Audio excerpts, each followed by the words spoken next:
दोस्तों ये बात 16 जनवरी 2026 की रात का लगभग 9 बजे के आसपास का वक्त हो रहा था। इसी बीच में सचिन अपनी नई नवेली दुल्हन को फ़ोन करता है और फ़ोन करके वह कहता है कि मैं अपने दोस्तों के साथ आज पार्टी करूंगा, आज की रात मैं घर नहीं आऊंगा, तुम मेरा इंतज़ार मत करना, खाना वाना खा लेना और आराम से सो जाना। पत्नी ने जैसे ही ये बात सुनी, पत्नी कहती है कि वैसे भी मैं पूरे दिन काम करके थक गई हूँ, इसलिए कोई दिक्कत नहीं, परेशानी नहीं, तुम आराम से दोस्तों के साथ पार्टी वार्टी करो। पति अपने काम में बिजी हो जाता है और पत्नी अपने काम में बिजी हो जाती है। इसके बाद रात के लगभग 11:30 बजे के आसपास का वक्त हो रहा था। तभी सचिन जो होता है वह अचानक से ही गुपचुप तरीके से बहुत शांत एकदम घर के अंदर प्रवेश करने की कोशिश कर रहा था।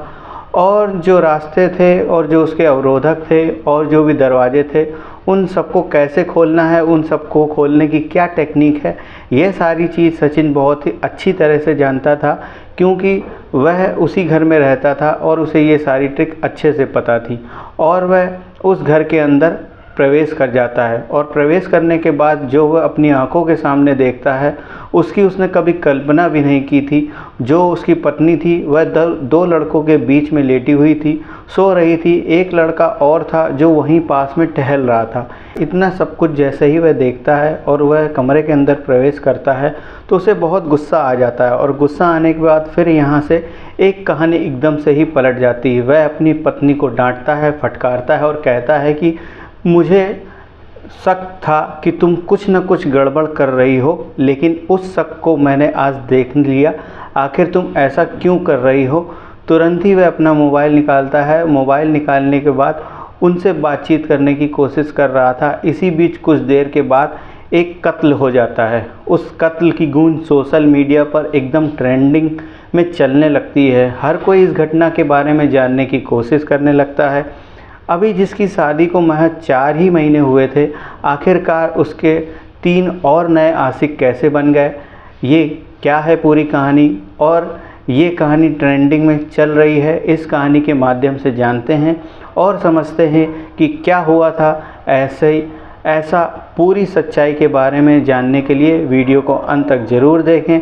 लेकिन वीडियो में आगे बढ़ने से पहले एक छोटी सी रिक्वेस्ट कि अगर आप चैनल पर पहली बार आए हैं तो वीडियो को लाइक कीजिए और चैनल को भी सब्सक्राइब कर लीजिए, ताकि मुझे मोटिवेशन मिलता रहे। दोस्तों, आज की जो सच्ची घटना मैं आपको सुनाने जा रहा हूँ, यह सच्ची घटना शुरू होती है उत्तर प्रदेश के ज़िले फतेहपुर से। फतेहपुर का एक थाना लगता है गाजीपुर, और गाजीपुर थाना क्षेत्र में एक गांव लगता है मोहन नगर। मोहन नगर के रहने वाले राजकुमार चंदेल थाने जाते हैं। यह बात जुलाई 2025 की है। वह अपनी बेटी को साथ में ले जाते हैं। बेटी का नाम श्वेता सिंह उर्फ रिया होता है। वह बेटी भी साथ में उनके जाती है और वह थाने जाकर रो रही थी। थाने पहुंच जाते हैं। थाने पहुंचने के बाद सीधा उस लड़की के पिता थाने में जाकर एसओ से कहते हैं कि साहब, मेरे ही घर के ठीक सामने वो घर है जहाँ पे सचिन नाम का एक लड़का रहता है। वह लड़का मेरी बेटी को बहुत ज़्यादा परेशान करता है। हद तो तब हो गई जब उस लड़के ने मेरी बेटी के साथ दुष्कर्म जैसी घटना को अंजाम दिया। जैसे ही पिता ने अपनी बेटी के सामने यह बात कही, एसओ ने कहा कि आप लिख कर दे दीजिए, इस मामले में कार्रवाई करते हैं।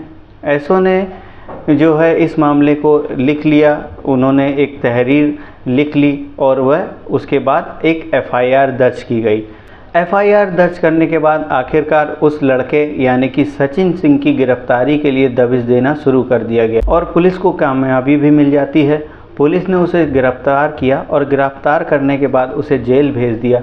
वह जेल चला जाता है और करीब 2 महीने तक सलाखों के पीछे रहता है। उसके बाद वह अपने परिवार के लोग जो होते हैं वह कोर्ट में उसकी ज़मानत के लिए अर्जी देते हैं, जो कि अर्जी मंजूर कर ली जाती है। आखिरकार वह 2 महीने के बाद जेल से छूटता है और वह जेल से छूटने के बाद घर नहीं जाता, बल्कि लड़की के घर पर ही पहुंच जाता है और लड़की के सामने, जिसने अभी 2 महीने पहले ही उस पर दुष्कर्म का मुकदमा दर्ज कराया था, वह उसी लड़की के घर के सामने जाता है। और वहाँ पर जाने के बाद वह ज़ोर ज़ोर से चीख चीख के कहने लगता है कि मैं तुमसे 4 साल से बेइंतहा प्यार करता हूँ और तुम भी मुझसे बेइंतहा प्यार करती हो। फिर तुमने मुझे सलाखों के पीछे क्यों भिजवा दिया, और वैसे भी 2 महीने मैंने तुम्हारे बिना कैसे काटे हैं, शायद तुम्हें इस बात का अंदाज़ा भी नहीं होगा। श्वेता सिंह उर्फ रिया सिंह जैसे ही ये बात सुनती है उस लड़के को अपने गले से लगा लेती है। अब वह जब उसे गले से लगा लेती है उसके बाद वह उससे माफ़ी मांगती है। जब वह माफ़ी मांग रही थी तो उसकी माँ और उसके परिवार के बाकी लोग को उसकी माँ और उसके परिवार के बाकी लोगों को बड़ा ही अजीब लग रहा था। वह सोचने पर मजबूर हो जाते हैं कि आखिरकार करें तो क्या करें। तभी इन दोनों ने फैसला लिया कि हम दोनों जिएंगे साथ और मरेंगे साथ। अब चाहे कुछ भी हो जाए वह साथ नहीं छोड़ेंगे। हालांकि माँ और उसकी दादी ने लड़की को समझाने की तमाम कोशिशें की, लेकिन लड़की ने अपनी जिद पकड़ ली थी। अब चाहे कुछ भी हो जाए मुझे यहाँ नहीं रहना, मैं सचिन के साथ ही रहना है। और जब ऐसा वक्त आगे बढ़ रहा था तभी धीमे धीमे जो वक्त गुजरता चला गया और घर वालों ने किसी तरकीब से उसे समझा दिया, उसे समझा बुझा दिया, क्योंकि अभी पहले ही 2 महीने पहले परिवार काफ़ी बदनामी पूरे गांव में सह चुका था। अब जो लड़का था वह जेल जाता है, इसके बाद गांव में पूरी चर्चा हो जाती है, तो परिवार वाले एकदम शांत हो जाते हैं। आखिर करें तो क्या करें। और इन लड़का लड़कियों को अब भागने का वक्त मिल जाता है और मौका मिल जाते ही वह दोनों भाग जाते हैं। सचिन सिंह अपनी प्रेमिका जिसका नाम श्वेता सिंह और रिया होता है, मौका मिलते ही उसे गांव छोड़कर भगा ले जाता है और वह जाकर सबसे पहले कोर्ट मैरिज करता है। कोर्ट मैरिज करने के बाद ये लोग अब घर नहीं पहुंचते बल्कि यहाँ से सीधे वो लोग गुजरात पहुंच जाते हैं। गुजरात जाने के बाद यह बात करीब 2025 की है। वहाँ पर लगभग 1 महीने के आसपास ये लोग रहते हैं। जो लड़का है वह ऑटो चलाता है और अपनी पत्नी का भी ख्याल रखता है, अपना भी ख्याल रखता है। और 1 महीना गुजर जाता है। लड़का अब अपनी प्रेमिका से कहता है कि अगर तुम्हें कोई ऐतराज़ ना हो तो क्यों ना हम लोग गुजरात से वापस अपने वतन चलें, अपने घर चलें। तो लड़की कहती है कि ठीक है, लेकिन अगर घर जाएंगे तो परेशानी होगी। एक काम करते हैं, घर से कहीं दूर जगह ले लेंगे। तभी इन्होंने अपना ठिकाना बनाया उत्तर प्रदेश के कानपुर में। कानपुर में एक जगह लगती है Rooma new hitech city. Rooma hitech city के अंदर एक लखन सिंह नाम के व्यक्ति से बातचीत करते हैं। ये लोग बातचीत करने के बाद कहते हैं कि हमें आपके घर में एक कमरा चाहिए। हमें ऐसा पता चला है कि आप यहाँ पे जो है कमरे किराए पर उठाते हैं आप लोग। आखिरकार उन्होंने बिल्कुल छानबीन करने के बाद लखन सिंह से उसका जो पता है वह निकाल लेते हैं। और लखन सिंह जब उसकी छानबीन करते हैं तो पता चलता है कि यह जो है पति पत्नी हैं। उन्होंने ऐसी कुछ जानकारी, पुख्ता जानकारी थी, वह सब दी और इन्हें कमरे किराए पर दे दिया जाता है। अक्टूबर 2025 में यह घर में रहना शुरू कर देते हैं और ये खाने के लिए, कमाने के लिए, अपने पेट पालने के लिए उस लड़के ने यानी कि सचिन सिंह ने ऑटो चलाना शुरू कर दिया। अब कानपुर में वह अब ऑटो चलाता है। लड़की भी खुश है, लड़का भी खुश है। अक्टूबर का महीना बीत जाता है, नवंबर का महीना बीत जाता है, दिसंबर का भी महीना पूरा बीत जाता है। एक दिन अचानक ही इस लड़के ने, जनवरी 2026 की बात है, जब अपनी पत्नी का मोबाइल देखा और जब वह मोबाइल देखता है तो उसमें कुछ पैसों की ट्रांजैक्शन थी, यानी कि इसकी पत्नी के खाते में कुछ पैसे आए थे। वह अपनी पत्नी के पास जाता है और जाकर पूछता है कि श्वेता, तुम्हारे खाते में कुछ पैसे आए हुए हैं, ये पैसे किसने भेजे, ये पैसे तुम्हारे पास कहाँ से आए, क्या बात है। उसने कहा कि मेरी नानी ने मुझे ये पैसे भेजे हैं। जैसे ही नानी की बात आती है तो नानी के द्वारा भेजे गए पैसे वह नहीं थे। शायद उसे इस बात की कन्फर्मेशन करनी थी। अब कन्फर्मेशन करने के बाद यह पता चलता है जो पैसे हैं वो कहीं और से आए हैं। तब उस बात से सचिन जो है अपनी पत्नी पर शक करना शुरू कर देता है। जब वह शक करना शुरू कर देता है तभी उसने ये फैसला कर लिया कि अब इसको देखना है कि यह क्या वाकई में करती है, आखिर क्या गड़बड़ है। कुछ मेरे मन में शंका जो आ जाती है तो वह तारीख आती है 16 जनवरी 2025 की रात। लगभग 9 बजे के आसपास वह अपनी पत्नी को फ़ोन करके कहता है कि श्वेता, आज मैं घर नहीं आऊँगा तो अपना ख्याल रखना, खाना आना खा लेना और परेशान मत होना। बिल्कुल भी परेशान होने की तुम्हें कोई भी ज़रूरत नहीं है, क्योंकि मैं अपने दोस्तों के साथ पार्टी करना चाहता हूँ। जैसे ही पार्टी करने की बात आती है तो वह आराम से रुक जाती है। इधर जो पत्नी होती है वह उसके घर के ठीक सामने में 3 लड़के जो कि इंजीनियरिंग की छात्र थे, जो कि तीनों ही लड़के उसके कमरे में आ जाते हैं। 2 लड़के उसके साथ बेड पर लेटे हुए थे, एक लड़का इधर उधर टहल रहा था। रात के लगभग 11:30 से पौने 12 बजे के आसपास का वक्त हो रहा था।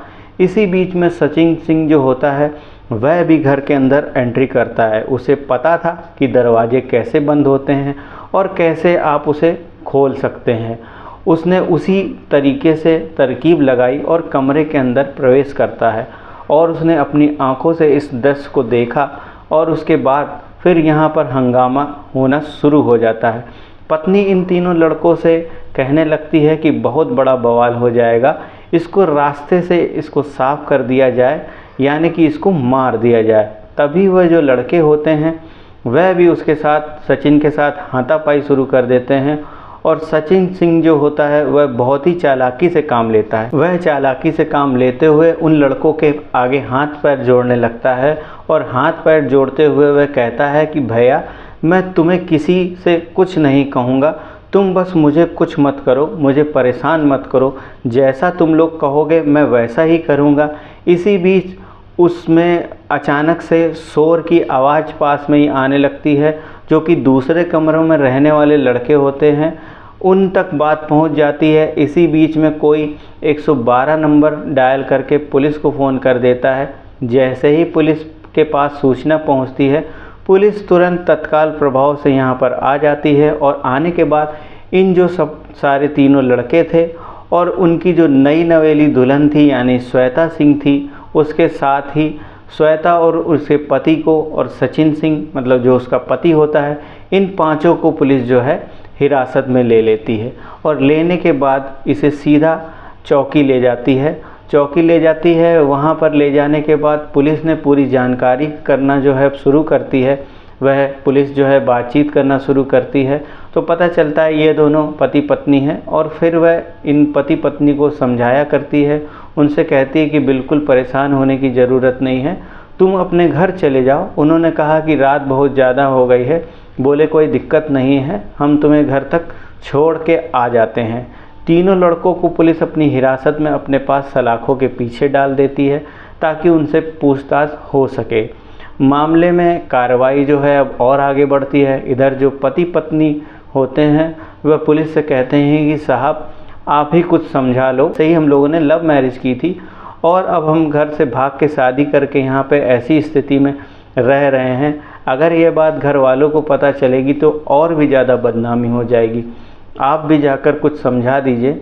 पुलिस वाले उस लड़की को घर के अंदर कमरे के अंदर जब छोड़ कर आते हैं, उसको समझा कर आए थे कि तुम अब ज़्यादा परेशान मत करना, कोई हा हुल्ला मत करना, सब कुछ शांति से निपटाने की कोशिश करना। इसी बीच में जो लड़का है सचिन सिंह, जब वह घर के अंदर प्रवेश करता है, कमरे के अंदर जाता है तो वह श्वेता को वहां आराम से बेड पर लेटी हुई देखता है। लेटे हुए ही वह उसे गुस्से से कहने लगता है कि देख लेना, जैसे ही दिन निकलेगा उन तीनों लड़कों को, जो श्वेता सिंह है वह उसे कहती है कि देख लेना जैसे ही दिन निकलेगा उन तीनों लड़कों को मैं छुड़ा के लेके आऊँगी, मुझे उनके पक्ष में ही गवाही देनी है, लेकिन तुझे नहीं छोड़ूंगी किसी भी कीमत पर। याद है ना, एक मुकदमा पहले से दर्ज कराया था, तुझे जेल भिजवाया था, वह नौबत आने वाली है, फिर से तू जेल जाएगा। इस तरह की बात ही दोनों में कहा सुनी शुरू हो जाती है। सचिन सिंह को गुस्सा आ जाता है और वह अपनी पत्नी का गला पकड़ लेता है। गला पकड़ने के बाद उसको तब तक दबा कर रखता है जब तक कि उसकी सांसें थम नहीं जाती। जैसे ही उसकी पत्नी की सांसें थम जाती हैं तब उसे होश आता है कि आखिरकार उसने क्या कर डाला। पत्नी बेड पर बिस्तर पर लेटी हुई थी, ऊपर से कंबल उड़ाता है। कंबल उड़ाने के बाद अब वह यहाँ से भागना शुरू कर देता है। यहाँ से भाग रहा था, भागते भागते सेंट्रल स्टेशन पर पहुँच जाता है। उसके बाद वह वहाँ से घंटाघर पहुँचता है। उसे समझ में नहीं आ रहा था कि आखिरकार करूँ तो क्या करूँ, क्योंकि जो उसने घटना घटी थी उससे वो बहुत ही परेशान हो गया था। और उसके बाद वह करीब 2.5 घंटे तक ऐसे ही इधर उधर बैठा रहता है। 2.5 घंटे बैठने के बाद उसे लगता है कि कानून के हाथ तो बहुत लंबे होते हैं, कानून उसे छोड़ेगा नहीं। किसी भी कीमत पर अगर उसने भागने की कोशिश की तो फिर उसके पिताजी, उसकी माँ, उसकी बहन, उसके भाई और इन सभी लोगों को उसकी वजह से दिक्कत आनी शुरू हो जाएगी।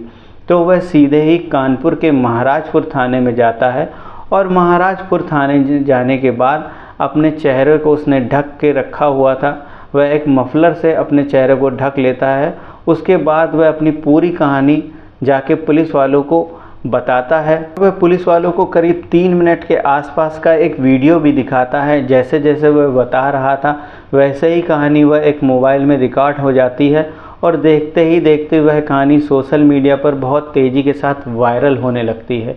और जैसे ही इस लड़की के परिवार वालों को यानी कि फ़तेहपुर यह बात पहुंचती है तो फ़तेहपुर का जो थाना गाजीपुर होता है, गाजीपुर का गांव मोहन नगर होता है, वहां तक ये बात पहुंचती है। लड़की के पिता थाने पहुंच जाते हैं और थाने आने के बाद एक शिकायत दर्ज कराते हैं। कहते हैं कि साहब, यह जो लड़का है ना सचिन, वह मेरी बेटी से 1 लाख रुपए अतिरिक्त दहेज की मांग कर रहा था, जिसके चलते इसने उसे मार दिया है। और इस मामले में अब FIR दर्ज कर ली जाती है। पुलिस ने FIR जो होती है वह दर्ज सचिन सिंह के खिलाफ़ कर ली जाती है, जो कि लड़के के पिता होते हैं भरत सिंह, उनके खिलाफ़ भी हो जाती है। और जो उसकी माँ होती है नीतू सिंह, बहन होती है छुटकी और भाई अरुण, इन सब के खिलाफ़ जो है FIR दर्ज हो जाती है। FIR दर्ज होने के बाद पुलिस इस मामले की जांच पड़ताल कर ही रही थी। पूछताछ करने पर पता चलता है कि अगस्त 2024 की यह बात है। एक पूर्व प्रेमिका इस सचिन सिंह की ही हुआ करती थी। उसके बाद यह जो शक था उसकी जो पूर्व प्रेमिका थी वो पैथोलॉजी लैब में काम करने वाला एक लड़का अमित कुमार जिसका नाम होता है, जिसका कि थाना हुसैनगंज का गांव तारापुर का निवासी होता है, उसके साथ उसका अफेयर होता है, अवैध संबंध होते हैं। इसी बात को लेकर उसने अपने दोस्तों से बातचीत की। एक दोस्त का नाम आदर सिंह कपिल होता है, जो कि गाजीपुर थाने का सामियाना का रहने वाला होता है। अभय कुमार रैदास जो कि लालौली थाने के गांव बनरसी का रहने वाला होता है। इन दोनों दोस्तों से बातचीत करता है, बताता है कि जो अमित है ना, उसकी जो गर्लफ्रेंड है वो मेरे साथ अवैध संबंध हैं उसके, इसका ही बदला लेना चाहता हूँ। तीनों मिलते हैं। तीनों मिलने के बाद सचिन सिंह और उसके दोस्तों के साथ मिलने के बाद अमित को जो है पीट कर हत्या कर देते हैं। इस मामले में बताया जाता है कि एक गैर इरादतन हत्या का मुकदमा जो होता है वो दर्ज हो जाता है। इन्हें फिर जेल जाना पड़ता है और जेल में करीब यह 4 महीने आसपास रहते हैं। फिलहाल जैसे ही ये कहानी सोशल मीडिया में बहुत तेज़ी के साथ वायरल हो जाती है, अखबारों में प्रकाशित हो जाती है, तो हर कोई इस कहानी के बारे में जानने की कोशिश कर रहा था। पत्रकारों ने जब इस लड़की की दादी से बातचीत की कि आपका क्या कहना है इस मामले में, तो वह कहती है कि मेरी पोती बहुत ही ठीक है, उसका किसी से कोई अफेयर नहीं हो सकता, वह नई कहानी गढ़ रहा है। मेरी पोती का चाल चलन बिल्कुल ठीक था, बिल्कुल कोई दिक्कत परेशानी वाली बात नहीं थी। सचिन एक नंबर का झूठा है, इसके खिलाफ़ बड़ी से बड़ी धाराओं में कार्रवाई होनी चाहिए, इसको सबक सिखाना चाहिए। फ़िलहाल पुलिस हर एक कड़ी को जोड़ रही है, हर एक मामले की जांच पड़ताल कर रही है, कौन दोषी है कौन नहीं है, सचिन सिंह कितना सच बोल रहा है और वो कितना झूठ बोल रहा है, हर पहलू की जांच करने के बाद चार्जशीट लगाई जाएगी। चार्जशीट अदालत पहुंचेगी और अदालत इस मामले में फिर सज़ा सुनाएगी। आखिरकार सचिन सिंह ने कितना बड़ा अपराध किया है वो अदालत ही तय करेगी। दोस्तों, इस पूरी घटना को सुनाने का उद्देश्य किसी को परेशान करना नहीं, ना ही किसी का दिल दुखाना है, को जागरूक करना है, आपको सचेत करना है। आप जहां भी रहें अपना ख्याल रखें, सुरक्षित रहें। जय हिंद, जय भारत। और अगर आपको इस वीडियो में बताई गई घटना या कहानी आपको अच्छी लगी हो तो प्लीज़ हमारे चैनल को सब्सक्राइब कीजिए और वीडियो को लाइक करें और एक प्यारा सा कमेंट करें कि आप किस शहर से इस घटना को देख रहे हैं। धन्यवाद।